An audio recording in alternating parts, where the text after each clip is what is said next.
Is democracy in France under attack? Is the political elite silencing opposition?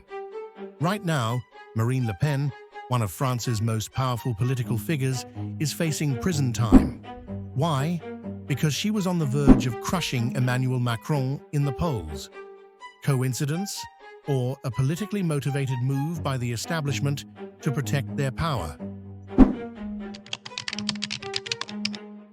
Marine Le Pen has been sentenced to 4 years in prison, 2 years suspended and 2 under house arrest. She's also been fined 100,000 euros and, perhaps most significantly, banned from holding public office for 5 years. This decision effectively removes her from the 2027 presidential race. The charges against her involve the alleged misuse of EU funds, accusations that have been lingering for years. The timing of the verdict, however, raises questions. With Le Pen gaining ground in the polls and becoming a serious threat to Macron, why is this ruling coming now? Many are questioning whether this is about justice or simply an attempt to sideline a political opponent. She didn't hold back. Right after the ruling, she posted, "For 30 years, I've been fighting for you. For 30 years, I've been fighting against injustice. I will continue to do it, and I will do it until the end." A clear message to her supporters: she's not backing down, and neither are they. The reaction was immediate. Thousands took to the streets, outraged by what they see as a politically motivated attack. Protesters have called it an assault on democracy and demand that the verdict be overturned. Marine Le Pen's policies made her a controversial figure among the European establishment. She called for stricter immigration policies, including mass deportations, and proposed holding a referendum on France's EU membership. She openly opposed Ursula von der Leyen's leadership and sought to distance France from NATO. Most notably, she advocated for peace in Ukraine, challenging the dominant pro-war stance in the West. These positions put her at odds with the political elites not only in France, but across Europe.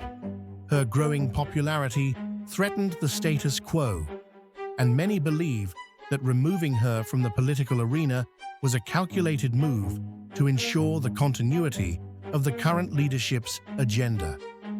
At the Munich Security Conference on February 15th, US Vice President J.D. Vance criticized European leaders for undermining democratic values, especially regarding free speech and migration policies.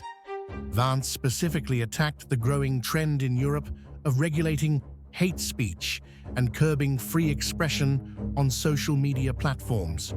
He also pointed out the annulment of Romania's presidential election last year, a move he viewed as a disturbing sign of democratic erosion across Europe. Vance's speech highlighted the increasing crackdown on political dissent in countries like the UK and Germany, where people were being arrested for posting online content that criticized the government. People are now asking, is Europe really democratic? While Western leaders often condemn authoritarianism elsewhere, similar patterns are emerging within their own borders. France. Marine Le Pen sentenced and barred from running in the elections. Romania. Elections cancelled, the winning candidate arrested and imprisoned. Germany. Reports suggest similar legal actions being considered against the AfD party. Slovakia. Assassination attempt against anti-war Prime Minister Robert Fico. Hungary. Continued attacks against Orbán and pressure to exclude Hungary from EU decisions. Estonia. 25% of Russians barred from voting in the elections. Ukraine. Elections cancelled. Moldova. Opposition politician Evgenia Guțul arrested. This pattern raises serious concerns about political freedom across Europe.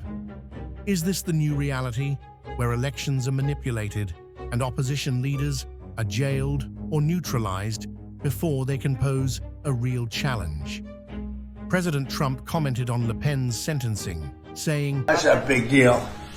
That's a very big deal. I know all about it, and a lot of people thought she wasn't going to be convicted of anything, and I don't know if it means conviction, but she was banned for running for 5 years, and she's the leading candidate.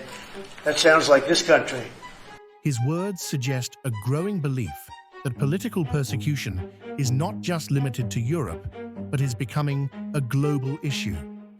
Meanwhile, Italy's Deputy Prime Minister strongly condemned the ruling, calling it a declaration of war from Brussels. Leaders from various nationalist movements across Europe have voiced their concern, arguing that democracy itself is under attack. Le Pen is expected to appeal the ruling, and her supporters remain mobilized. The National Rally Party is not backing down, and protests continue to grow. The question now is whether the French people will accept this decision or demand justice for their chosen candidate. And here's a bigger question for all of us. If this can happen in France, one of the world's leading democracies, what does it mean for the future of political opposition worldwide? Is this the beginning of a broader crackdown on anti-establishment leaders? What do you think? Is this justice, or is this a power move to eliminate opposition?